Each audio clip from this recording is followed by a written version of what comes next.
নমস্কার। আজ আপনাদের সাথে শেয়ার করব পুর ভরা আলুর দম বা স্টাফড আলুর দম। সেজন্য প্রথমে আলুগুলো মধ্যিখান থেকে কেটে নিয়েছি। এবার কেটে নেওয়া আলুগুলোকে তেলে ভাজার জন্য তেল গরম করতে দিয়েছি কড়াইতে। এবার দেখুন তেল গরম হয়ে গেছে।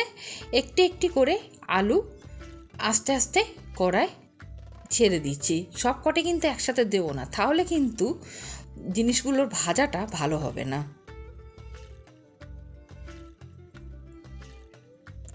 এবার একটু নেড়ে দিতে হবে যাতে দুপিটি সমান ভাজা হয়। ঢাকা দিয়ে দিতে পারেন। দেখুন প্রথম দফার আলুগুলো ভাজা হয়ে গেছে। ভাজা একটু কোনোটা কড়া হয়ে যেতে পারে, কোনোটা আবার সাধারণও থাকতে পারে, ওটা নিয়ে চিন্তা করার কারণ নেই।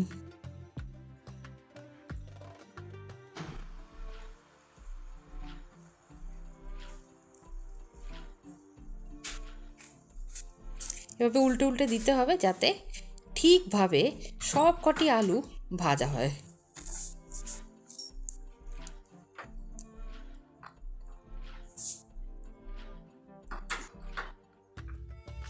একটুখানি খুন্তি দিয়ে নেড়ে দেখে নেবেন যে আলুগুলো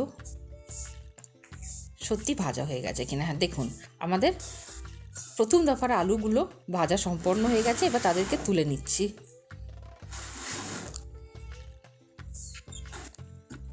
এবার অবশিষ্ট আলুগুলোকে ধীরে ধীরে গরম তেলের মধ্যে ছেড়ে দিচ্ছি। আপনারা চাইলে সেদ্ধ আলু দিয়েও করতে পারেন, কিন্তু সেদ্ধ আলুতে এইভাবে মাঝখানের অংশটা কেটে নেওয়ার সময় ভেঙে যেতে পারে, তাই আমরা কাঁচা আলুই করেছি। আগে থেকেই মটরশুঁটি বেটে পুর তৈরি করে রেখেছিলাম। এইবার সবকটা ভাজা আলু এক জায়গায় নিয়ে একটু একটু করে মটরশুঁটির পুর তার মধ্যে ভালো করে পুড়ে দিচ্ছি। একটু চেপে পুড়ে দিতে হবে যাতে পুর বাইরে বেরিয়ে না আসে।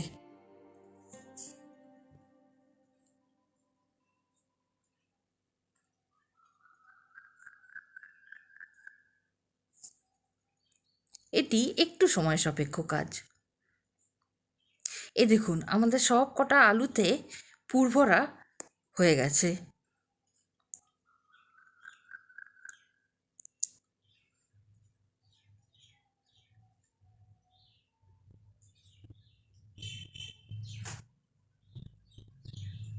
এইভাবে প্রতিটা আলুর ভেতরে মটরশুঁটির পুর ভরে দেবেন।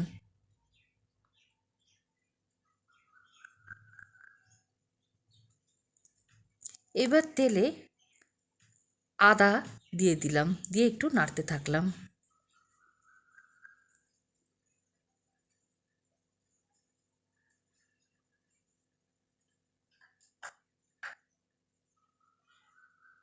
এটা কিন্তু আমরা সম্পূর্ণ নিরামিষ স্টাফড আলুর দম বানিয়েছিলাম। ধনে গুঁড়ো, জিরে গুঁড়ো আর কাশ্মীরি লঙ্কার গুঁড়োটা একসাথে একটা পেস্ট মতন করে রেখেছিলাম। এবার সেটা আদার সঙ্গে মিশিয়ে দিয়ে দিলাম কড়াইতে।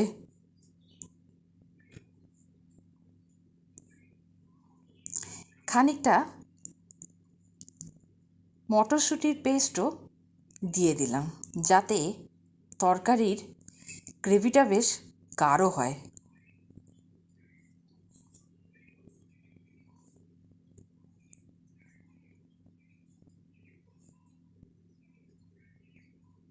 দেখুন ফুটতে শুরু হয়ে গেছে। এবার একটু জল দিয়ে দিতে হবে।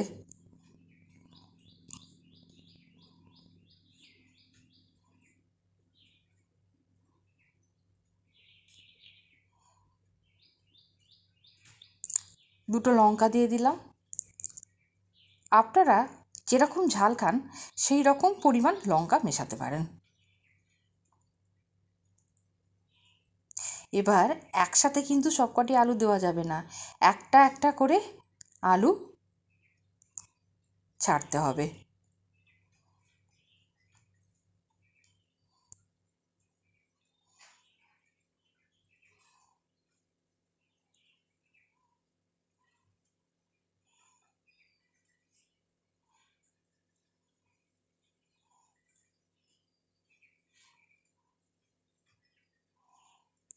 সব আলু দেখুন আমাদের গ্রেভিতে দেওয়া হয়ে গেছে।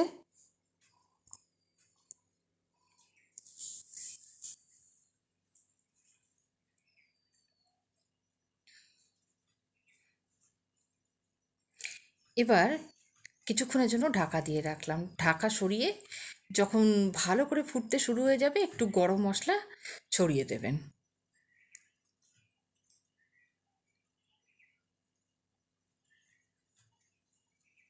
একটু নেড়ে নেবেন।